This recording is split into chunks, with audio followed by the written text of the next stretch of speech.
जय श्री कृष्णा। राधे राधे। आज अपने सुनेंगे बाबा के बीज दूज व्रत की कथा।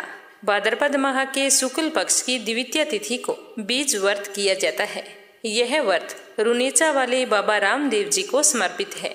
इस व्रत को पूरे विधि विधान से करने से घर में सुख समृद्धि का वास होता है। साल 2024 में बीज दूज का व्रत 5 सितंबर गुरुवार को रखा जाएगा। तो अब अपने जानते हैं कि बीज दूज का व्रत कैसे रखा जाता है और इस दिन कौन सी कथा सुननी चाहिए। जो भी रुनेचा वाले रामदेव जी बाबा के परम भक्त हैं वो इस वीडियो को अंत तक ध्यान से सुने। साथ ही कमेंट बॉक्स में जय बाबेरी जरूर लिखें और मीरा भक्ति चैनल को सब्सक्राइब करके इस वीडियो को ज्यादा से ज्यादा शेयर करें।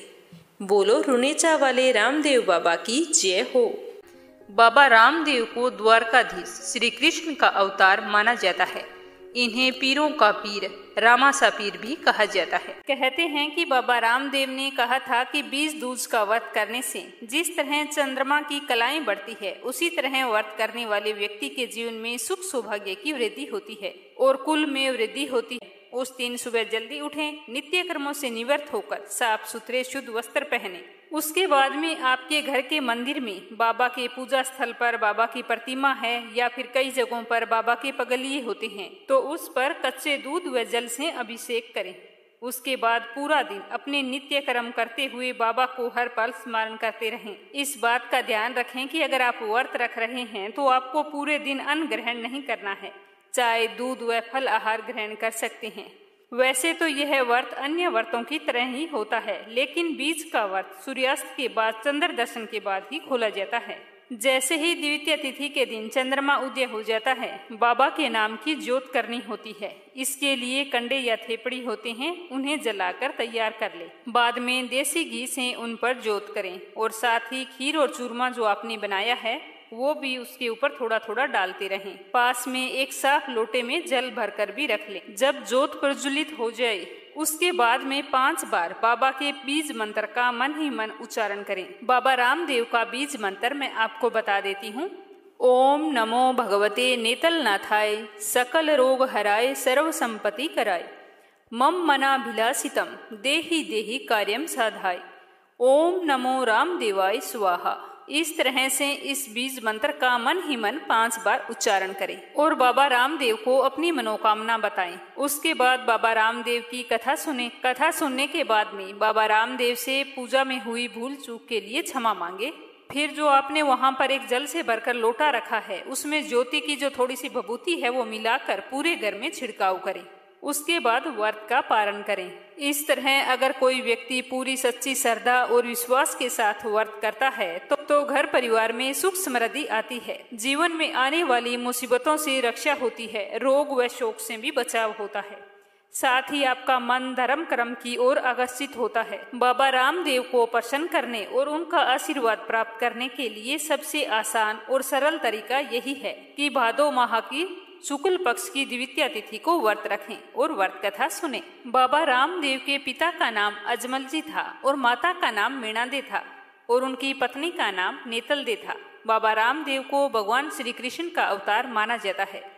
बाबा रामदेव को रामासा पीर, रुनेचे वाले बाबा, रुनेचेरा धनी, नीले घोड़े वाले बाबा, पीरों के पीर, रामासा पीर आदि नामों से जाना जाता है। पौराणिक कथाओं के अनुसार राजा अजमल जी श्री कृष्ण के परम भगत थे, लेकिन वो निसंतान थे जिससे वह बहुत ही दुखी रहा करते थे। रामदेव जी के पिताजी राजा अजमल जी जो द्वारकाधीश के बहुत ही बड़े भगत थे, वे हमेशा अपने राज्य के सुख शांति की कामना से द्वारका जाया करते थे। एक बार उनके राज्य में भयानक अकाल पड़ गया तो अजमल जी राज्य में अच्छी बारिश की कामना लेकर द्वारकाधीश पहुंचे। ऐसा माना जाता है कि भगवान द्वारकाधीश की कृपा से उनके राज्य में बहुत ही अच्छी बारिश हुई। बरसात के दिन सुबह जब किसान अपने खेतों की ओर जा रहे थे तो रास्ते में उनकी मुलाकात अपने राजा अजमल जी से हो गई। उनको देखकर किसान अपने घर की ओर वापिस मुड़ गए। तो यह देखकर राजा ने उनसे पूछा कि क्यों भाई तुम वापिस क्यों चल दिए। तो एक किसान ने कहा कि राजा आप निसंतान हैं, इसीलिए अगर आपके दर्शन करके हम बुआई करेंगे तो हमें अच्छी फसल की प्राप्ति नहीं होगी, इसीलिए हम सब लोग वापिस जा रहे हैं। तो राजा ने जैसे ही यह सुना तो उन्हें बहुत ही दुख हुआ। एक कुशल शासक और गरीबों के मसीहा होने के नाते उन्होंने किसानों से कुछ भी नहीं कहा। बहुत दुखी और निराश होकर अपने घर आ गए। उन्होंने निश्चय किया कि संतान प्राप्ति की कामना से वे द्वारकाधीश के दर्शन करने जाएंगे। तो वो अब की बार इसी इरादे से द्वारकाधीश पहुंचे और साथ में प्रसाद के रूप में चढ़ाने के लिए लड्डू भी लेकर गए थे।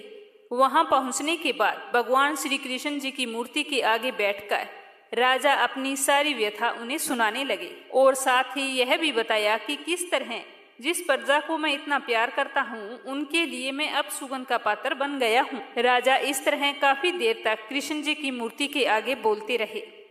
सारी बातें समाप्त करने के बाद में राजा ने जैसे ही मूर्ति की ओर देखा तो उन्हें लगा कि मूर्ति मुस्कुरा रही है। यह देखकर राजा अजमल जी को गुस्सा आ गया और जो प्रसाद के रूप में वो लड्डू लेकर आए थे, गुस्से में एक लड्डू निकाला और मूर्ति के सामने जोर से फेंक दिया। वो लड्डू जाकर कृष्ण भगवान के सिर पर लगा। तो यह देखकर वहां पर उपस्थित लोग सारे आश्चर्यचकित हो गए। तो मंदिर के पुजारी ने कहा कि क्यों भाई, तुम ऐसे क्यों कर रहे हो? ये कोई प्रसाद चढ़ाने का तरीका है? तो राजा बोले कि जिस भगवान को मैं बचपन से पूजता आ रहा हूँ वो आज मेरी समस्या पर मुस्कुरा रहे हैं, तो ये मुझसे सहन नहीं हुआ और मैंने लड्डू फेंक दिया। यहाँ पर कोई भगवान नहीं है, तुम किसकी पूजा करते हो? सारे यहाँ से चले जाओ। तो राजा की इस तरह की बातें सुनकर पुजारी को लगा कि राजा तो पागल हो गई हैं। तो पुजारी ने राजा अजमल जी से कहा कि भगवान यहाँ पर नहीं रहते, यहाँ पर तो मूर्ति मात्र हैं। भगवान तो समुद्र में सो रहे हैं। अगर आप उनसे मिलना चाहते हैं तो समुद्र में जाइए और उनसे मिलिए। राजा तो बहुत दुखी था। तो पंडित जी की बात सुनकर उनको लगा कि सच में ही भगवान समुद्र में रहते हैं। तो वो वहां से चले गए और समुद्र के किनारे जाकर भगवान को याद करते हुए समुद्र में कूद गए। तो इस तरह राजा अजमल जी की श्रद्धा देखकर भगवान श्री कृष्ण समुद्र में प्रकट हो गए और राजा को दर्शन देते हुए कहा कि मैं तुम्हारी पूजा पाठ और सच्ची श्रद्धा से बहुत ही प्रसन्न हूँ। बोलो क्या वरदान मांगते हो? तो राजा इस तरह साक्षात अपने सामने भगवान को देखकर बहुत ही खुश हुए। उन्होंने इस पहले भगवान को प्रणाम किया और उसके बाद में अपने निसंतान होने की व्यथा भगवान श्री कृष्ण को बताई। तो राजा की बात सुनकर श्री कृष्ण भगवान ने कहा कि मैं तुम्हें वरदान देता हूँ कि तुम्हारे घर पहले मेरे बड़े भैया जन्म लेंगे, यानी कि मुझसे पहले तुम्हारे घर में बलराम का जन्म होगा और उसके बाद में मैं स्वयं तुम्हारे घर भाद्रपद माह के शुक्ल पक्ष की द्वितीया तिथि को अवतार लूंगा। तो यह सुनकर राजा बहुत ही खुश हुए। फिर उन्होंने भगवान की ओर देखा तो उनके सर पर पट्टी बंधी हुई थी। तो राजा ने पूछा कि आपके माथे पर यह पट्टी कैसे बंधी है? आपको चोट कैसे आई? आप तो भगवान हैं। तो अजमल जी की बात सुनकर भगवान ने कहा कि यह मेरे एक प्रिय भगत ने मुझे लड्डू से चोट पहुंचाई है। तो यह सुनकर राजा बहुत ही शर्मिंदा हुआ और अपने द्वारा किए गए गुस्से के लिए माफी मांगी। उसके बाद राजा अजमल जी ने भगवान से कहा कि मैं अज्ञानी कैसे जानूंगा कि तुम मेरे घर आए? जब तुम्हारा मेरे घर अवतार होगा तो मुझे कैसे पता चलेगा? तो राजा की बात सुनकर भगवान श्री कृष्ण ने कहा कि जब मैं आपके घर आऊंगा तो आपके आंगन में कुमकुम के पैरों के निशान बन जाएंगे। मंदिर के शंख और घंटियां अपने आप बजने लगेंगी। इस तरह का आशीर्वाद देकर भगवान श्री कृष्ण अंतर्ध्यान हो गए और राजा अजमल जी बड़ी ही खुशी खुशी घर लौट आए। घर आकर रानी मेणादे को सारी बात बताई। तो वरदान के अनुसार निश्चित समय पर पहले भगवान श्री कृष्ण के बड़े भाई बलराम ने राजा अजमल जी की पत्नी मेणादे के गर्भ से वीरमदेव के रूप में जन्म लिया। उसके बाद 9 महीने बाद भगवान भादवा की दूज के दिन राजा अजमल जी के घर पालने में अवतरित हुए और उनका नाम रामदेव रखा गया। बाबा रामदेव श्री कृष्ण का अवतार होने के कारण बचपन से ही अनेकों चमत्कार दिखाते थे। उन्होंने अपना पहला चमत्कार अपनी माता मेणादे को दिखाया था। एक दिन भगवान रामदेव व वीरमदेव अपनी माता की गोद में खेल रहे थे। माता मेणादे अपने पुत्रों के बाल रूप को निहार रही थी। प्रातःकाल का समय था। मनोहरी दृश्य सुंदरता और भी बढ़ा रहा था। उधर दासी गाय का दूध निकाल कर लाई थी तथा माता मेणादे के हाथों में बर्तन देते हुए वो भी बालकों की क्रीड़ा क्रिया में रम गई। और माता मेणादे दासी से दूध लेकर जैसे ही चूल्हे पर गर्म करने के लिए चढ़ाने के लिए जाती है तो पीछे से बाबा रामदेव अपनी माता को चमत्कार दिखाने के लिए अपने बड़े भाई वीरमदेव जी के गाल पर चुमटी भरते हैं। इससे वीरमदेव को क्रोध आ जाता है तथा वीरमदेव बदले की भावना से रामदेव जी को धक्का मारकर नीचे गिरा देते हैं। जिसे रामदेव जी जोर जोर से रोने लगते हैं। उनके रोने की आवाज सुनकर माता मीणा दे दूध को चूल्हे पर ही छोड़कर आ जाती है और रामदेव जी को गोद में लेकर बैठ जाती है। उधर दूध गर्म होने के कारण नीचे गिरने लगता है। माता मीणा दे जैसे ही दूध को उफनता हुआ देखती है तो रामदेव जी को गोद से नीचे उतारना चाहती है, लेकिन रामदेव जी गोद से नीचे नहीं उतरते। अपना हाथ दूध की ओर करके अपनी दिव्य शक्ति से उस बर्तन को चूल्हे से नीचे उतार कर रख देते हैं। रामदेव जी का यह चमत्कार माता मीणा दे, अजमल जी और दासी देखते हैं तो वो आश्चर्यचकित हो उठते हैं और सारे कहने लगते हैं, बोलो द्वारकानाथ की जय हो। जब वो 5 वर्ष के हुए तो एक दिन महल में बैठे हुए थे। एक घुड़सवार को देखकर रामदेव जी ने बाल हट किया कि मैं भी घोड़े पर बैठूंगा। रामदेव जी को मनाने के लिए माता मीणा दे ने खूब जतन किए। पीने के लिए दूध ला कर दिया, उसके बाद में खेलने के लिए हाथी, घोड़े, ऊंट आदि खिलौने ला कर दिए, परंतु रामदेव जी ने अपने बाल हट को नहीं छोड़ा। रामदेव जी ने कहा, मुझे तो बस घोड़ा ही चाहिए। तो माता ने दासी को भेजकर राजघराने के दर्जी को बुलाया और समझाया कि कुंवर रामदेव के लिए कपड़ों का सुंदर सा घोड़ा बनाकर लाओ। उसके ऊपर लीला यानी कि नीले रंग का झूल लगाकर लाना। तो माताजी ने दर्जी को सुंदर सुंदर कपड़े दे दिए और कहा कि जाओ इन कपड़ों का सुंदर सा घोड़ा तैयार करके लाओ और मेरे लाड कुंवर की इच्छा पूरी करो। तो उन सुंदर सुंदर कपड़ों को देखकर दर्जी के मन में लालच आ गया। उसने पुराने कपड़े का घोड़ा बनाकर उसके ऊपर नीले रंग की झूल लगा दी और घोड़ा लेकर राज दरबार पहुंच गया और घोड़े को ले जाकर रामदेव जी के सामने रख दिया। तो रामदेव जी कपड़े के बने हुए घोड़े को देखकर बहुत ही खुश हुए और घोड़े पर सवारी करने लगे। ज्यों ही भगवान श्री रामदेव जी घोड़े पर सवार हुए तो कपड़े का घोड़ा हिनहिनाता हुआ आगे के दोनों पैरों को खड़ा होकर दरबार में नाचने लगा। कपड़े के घोड़े को नाचता हुआ देखकर सारा राज दरबार हिलने लगा। सारे लोग आश्चर्यचकित रह गए। नाचते नाचते बालक को लेकर वह घोड़ा आकाश मार्ग की ओर उड़ चला। यह देखकर सारे लोग घबराने लगे। माता मीणा दे, राजा अजमल जी व भाई वीरमदेव सभी अचंभे में पड़ गए। राजा अजमल जी को बहुत ही गुस्सा आया और उन्होंने दर्जी के घर एक सेवक को भेजा और दर्जी को उसी समय वहां पर बुलाया। जब राज दर्जी दरबार में पहुंचा तो दरबार खचाखच भरा हुआ था।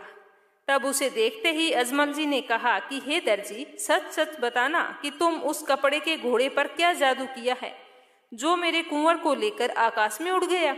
राज दर्जी कपड़े के घोड़े को आकाश में उड़ता देखकर दंग रह गया और डर के मारे थर थर कांपने लगा और कहने लगा कि मैंने कोई जादू नहीं किया है।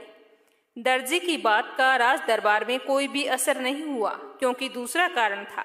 जो घोड़ा दर्जी ने बनाया था उसमें फटे पुराने कपड़े लगाकर भगवान के साथ छल किया था। अजमल जी ने कहा कि यह सब तेरी करामात है, इसीलिए मेरा हुक्म है कि इस दर्जी को पकड़कर कारागार में डाल दो। और सिपाहियों को आदेश दिया कि जब तक मेरा रामा कुंवर घोड़े से नीचे न आ जाए तब तक इस दर्जी को अंधेरी कोठरी से बाहर मत निकालना।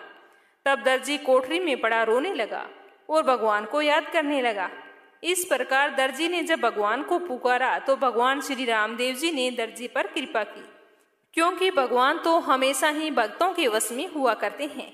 जब दर्जी ने विनती की तब भगवान रामदेव जी घोड़े सहित काल कोठरी में आ गए। रामदेव जी के कोठरी में आते ही वह कोठरी चांदनी की तरह खिल गई और रामदेव जी ने दर्जी से कहा कि तुमने पुराने कपड़ों का घोड़ा बनाया, इसीलिए तुम्हें इतना कष्ट तो उठाना ही पड़ेगा। तो यह सुनकर दर्जी रामदेव जी से कहने लगा कि मुझसे भूलवश गलती हो गई है, मुझे क्षमा कर दो। तो रामदेव जी ने इस तरह से दीन विनती करते हुए दर्जी को कहा कि चलो मैंने तुम्हें माफ किया, चाहे कुछ भी हो, पुराने कपड़े का बनाया हो, पर घोड़ा बहुत सुंदर बनाया है और ऊपर नीले रंग की रेशमी झूल ने तो मेरा मन मोह लिया। हे दर्जी, आज से यह कपड़े का घोड़ा लीले घोड़े के नाम से प्रसिद्ध होगा। जहाँ पर मेरी पूजा होगी वहीं पर मेरे साथ इस घोड़े की पूजा भी जरूर की जाएगी। तीसरे पर्चे में बाबा रामदेव ने मिश्री को नमक बना दिया था। एक बार की बात है कि लाखू बंजारा नाम का एक व्यापारी बैलगाड़ी पर मिश्री बेचने हेतु बाबा के नगर में पहुंचा और उसने नगर के नियम की अवहेलना करते हुए कुछ पैसे बचाने के लोभ में अपने व्यापार से संबंधित तत्कालीन चुंगी कर नहीं चुकाया और बाबा को उसके लालच का पता लग गया। जब बाबा ने उस बंजारे से चुंगी कर ना चुकाने का कारण पूछा तो उसका जवाब आया कि मैंने तो नमक बेचा है, मैं तो यहाँ पर नमक बेचने आया हूँ और नमक का कोई कर नहीं होता। और यह कहकर वह बंजारा बाजार में चला गया और वहां जाकर अपनी मिश्री बेचने लगा। लेकिन बाबा ने अपने चमत्कार से उसे सबक सिखाने के लिए मिश्री को नमक में बदल दिया था, पर व्यापारी को इस बात की बिल्कुल भी भनक नहीं थी। वह उस नमक को बाजार में बेचने लगा। जब खरीदारों को मिश्री के नाम पर नमक मिला तो उन्होंने उसकी खूब पिटाई की। तभी वहां पर रामदेव जी पहुंच गए। वह पिटाई करने वालों को शांत किया और लखू बंजारे से पूछा कि कहो भाई क्या बात है। तो जैसे ही उसने बाबा रामदेव को देखा तो उसने माफी मांगी और कहा कि मैं अपना चुंगी कर चुकाने के लिए तैयार हूँ। मैं अपने द्वारा की गई गलती के लिए बहुत ही शर्मिंदा हूँ, आपसे तहे दिल से माफी मांगता हूँ। तो बाबा ने उसे माफ कर दिया और फिर उसका सारा नमक मिश्री में बदल दिया और उसने अपना व्यापार करके और उसका चुंगी कर चुकाया। तो इस तरह बाबा के चमत्कारों की चर्चा सुनकर पास के गांव के लोग थे वो रोनेचा आने लगे।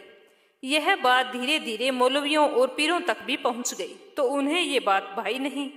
उन्होंने सोचा कि इस तरह तो हमारा इस्लाम धर्म खतरे में पड़ जाएगा और मुसलमान बने हिंदू फिर से हिंदू बन रहे हैं। और वो सोचने लगे कि रामदेव जी को किस तरह नीचा दिखाया जाए ताकि उनकी अपकीर्ति हो। लेकिन बाबा रामदेव जी तो घर घर जाते और लोगों को उपदेश देते कि ऊंच नीच जात पांच कुछ नहीं है, हर जाति को बराबर का अधिकार मिलना चाहिए। पीरों ने श्री रामदेव जी को नीचा दिखाने के कई प्रयास किए लेकिन वो सफल नहीं हुए। अंत में सारे पीरों ने मिलकर सोचा कि अपने जो सबसे बड़े पीर हैं जो मक्का में रहते हैं उनको बुलाओ वरना इस्लाम धर्म नष्ट हो जाएगा। तो उसके बाद सारे पीर व मौलवियों ने मिलकर मक्का मदीना में एक खबर फैला दी कि हिंदुओं में एक महान पीर पैदा हुआ है जो मरे हुए प्राणी को जिंदा कर देता है, अंधे को आंख देता है, अतिथियों की सेवा करना अपना धर्म समझता है। उसे रोका नहीं गया तो इस्लाम धर्म संकट में पड़ जाएगा। जब यह खबर मक्का पहुंची तो मक्का के जो 5 पीर हैं वो मक्का से रवाना होने की तैयारी करने लगे। कुछ ही दिनों में वे पीर रुनीचा की ओर पहुंचे। वहां पहुंचकर एक सीधे साधे कपड़ों में एक साधारण से व्यक्ति से पूछा कि रुनीचा गांव कहाँ है। तब वह आदमी बोला कि ये जो गांव सामने दिखाई दे रहा है वही रुनीचा है, क्या मैं आपके रुनीचा आने का कारण पूछ सकता हूँ। तो उन 5 पीरों में से एक पीर बोला कि हमें यहाँ रामदेव जी से मिलना है और उसकी पिराई देखनी है। जब वह साधारण सा दिखने वाला आदमी बोला कि हे पीर जी, मैं ही रामदेव हूँ, आपके सामने खड़ा हूँ, कहिए मेरे योग्य क्या सेवा है। तो श्री रामदेव जी के वचन सुनकर कुछ देर तक 5 पीर प्रभु की ओर देखते रहे और मन ही मन हंसने लगे। रामदेव जी ने 5 पीरों की खूब सेवा सत्कार की, उन्हें लेकर महल में पधारे और वहां पर खूब आवभगत की और फिर बोले कि हे पीर जी, आप हमारे मेहमान हैं, आप सब हमारे घर पधारे हैं तो आपको यहाँ भोजन जरूर करना पड़ेगा। इतना सुनते ही पीरों ने कहा कि हे रामदेव, भोजन करने वाले कटोरे हम मक्का में ही भूल कर आ गए हैं, हम उन्हीं कटोरों में भोजन करते हैं, दूसरे कटोरों में भोजन करना हमारे लिए वर्जित है, यह हमारे धर्म में लिखा हुआ है और हम भोजन के लिए अपना धर्म नहीं छोड़ सकते। तो बाबा रामदेव बोले कि मेरे घर से मेहमान भूखा जाए ये मेरे धर्म के खिलाफ है, इसीलिए मैं तुम्हें भूखा तो नहीं जाने दूंगा। तो रामदेव बाबा की बात सुनकर उन्होंने कहा कि अगर आपको भोजन कराना ही है तो वही कटोरे जो हम मक्का में भूल कर आए हैं उन्हें मंगवा दीजिए तो ही हम भोजन करेंगे, वरना हम भोजन नहीं करेंगे। तब रामदेव जी ने कहा कि हे पीर जी, राम और रहीम एक ही हैं, इनमें कोई भेद नहीं, अगर ऐसा ही है तो मैं आपके कटोरे मंगा देता हूँ। ऐसा कहकर भगवान रामदेव जी ने अपना हाथ लंबा किया और एक ही पल में 5 कटोरे 5 पीरों के सामने रख दिए और कहा कि पीर जी, अब आप इन कटोरों को पहचान लो और भोजन करो। जब पीरों ने 5 कटोरे मक्का वाले देखे तो 5 पीरों को बहुत ही अचंभा हुआ और मन ही मन सोचने लगे कि मक्का कितना दूर है और ये कटोरे हम तो मक्का में छोड़कर आए थे, तो ये यहाँ तक कैसे पहुँचे। तभी उन्हें रामदेव बाबा का चमत्कार समझ में आ जाता है और वे 5 के 5 पीर रामदेव जी के चरणों में गिर पड़ते हैं और क्षमा मांगने लगते हैं। कहते हैं कि हम पीर हैं मगर आप महान पीर हैं, पीरों के पीर, महापीर। आज से सारी दुनिया आपको रामा पीर के नाम से पूजेगी। उसके बाद उन 5 पीरों ने रामदेव बाबा के यहाँ भोजन किया और श्री रामदेव जी को पीर की पदवी मिली और फिर बाबा रामदेव रामासा पीर और राम पीर कहलाए।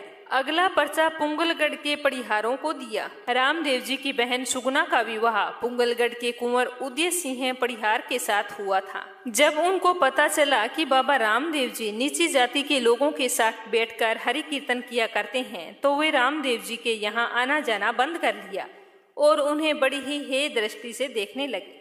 जब रामदेव जी का विवाह होने वाला था तो विवाह के उत्सव पर उन्होंने अपनी रत्ना रायका को पुंगलगढ़ भेजकर अपनी बहन को लाने के लिए कहा। जैसे ही रत्ना रायका पुंगलगढ़ पहुंचे तो सुगुना के ससुराल वालों ने सुगुना को भेजने के लिए मना कर दिया और रायका को भी वहीं पर कैद कर लिया। सुगुना इस घटना को जानकर बहुत ही दुखी हुई और महल में बैठी बैठी विलाप करने लगी। तो रामदेव जी ने अपनी अलौकिक शक्ति से सुगुना का दुख जान लिया और पुंगलगढ़ की ओर जाने की तैयारी करने लगे। पुंगलगढ़ पहुंचने पर पड़िहारों के महल के आगे एक उजड़ स्थान पर आसन लगाकर बैठ गए और देखते ही देखते वह स्थान हरे भरे बाग में तब्दील हो गया। तो यह कुंवर उदय सिंह ने देखा तो उसने सोचा कि जादू टोना है। तो उसने अपने सिपाहियों को आदेश दिया कि तोप में गोले भरकर उसके ऊपर दाग दो। तो सिपाहियों ने ज्यों ही गोले दागने शुरू किए तो वो गोले रामदेव जी के ऊपर फूल बनकर बरसने लगे। तो यह देखकर कुंवर उदय सिंह रामदेव जी के चरणों में गिर गया और माफी मांगने लगा। तो रामदेव जी ने उन्हें कहा कि आपकी जगह मेरे पैरों पे नहीं। ये कहकर उन्हें अपने गले से लगाया और अपनी बहन सुगुना और दासी रत्ना रायका को लेकर अपने नगर लौट आए। रामदेव जी का विवाह नेतल दे के साथ होने वाला था, जो अमरकोट के राजा दलजी की पुत्री थी। लोक मान्यता के अनुसार यह रुक्मणी का अवतार कही जाती है।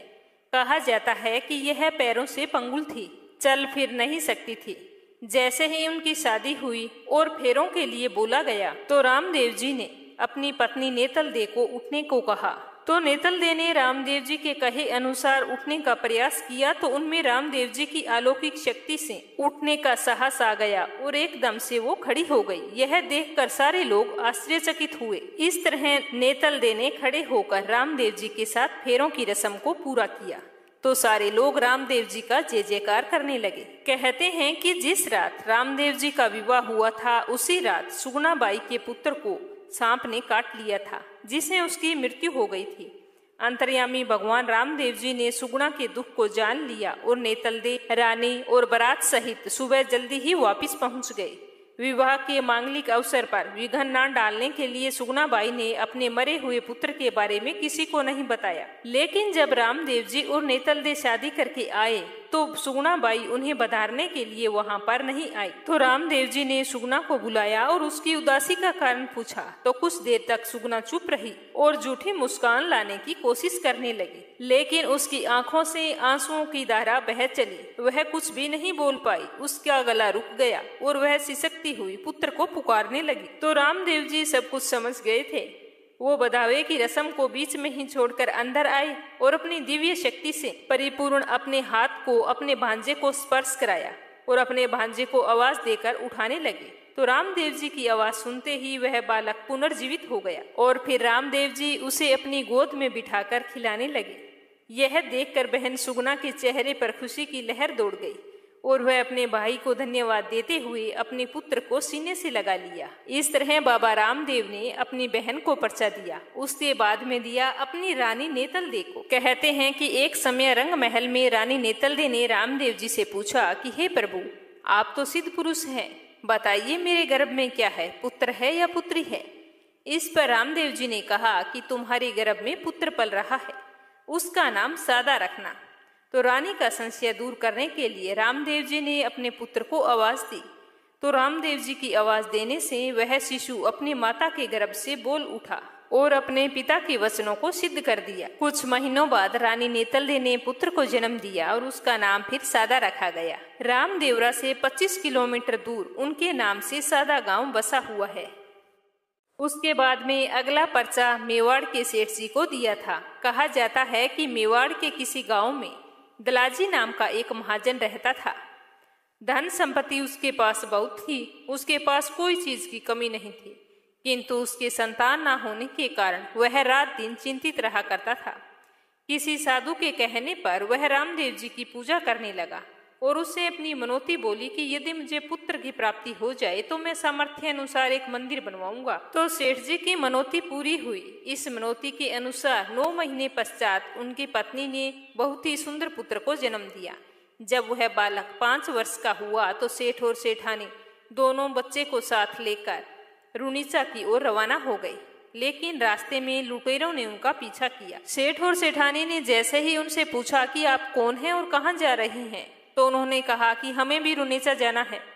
थोड़ी देर चलते चलते रात हो गई। जैसे ही आधी रात हुई तो मौका पाकर लुटेरों ने अपना वास्तविक रूप दिखा दिया। उन्होंने सेठ को ऊंट से नीचे उतरने के लिए कहा और कटार दिखाई। सेठ जी की सारी धन संपत्ति हड़प ली और जाते जाते सेठ जी की गर्दन भी काट गई। उस आधी रात में निर्जन वन में बच्चे को साथ लिए सेठानी करुण विलाप करने लगी और रामदेव जी को पुकारने लगी। तो उस अबला की पुकार सुनकर दुष्टों के संहार के लिए और भक्तों के उद्धार के लिए भगवान रामदेव जी अपने नीले घोड़े पर सवार होकर तत्काल वहां पर आ पहुंचे। आते ही रामदेव जी ने उस अबला से अपने पति का कटा हुआ सर जोड़ने के लिए कहा। तो सेठानी ने जैसे ही रामदेव जी के कहे अनुसार गर्दन और धड़ एक जगह, तो दलाजी सेठ फिर से जीवित हो गया। तो बाबा का यह चमत्कार देखकर सेठ और सेठानी बाबा के चरणों में गिर पड़े।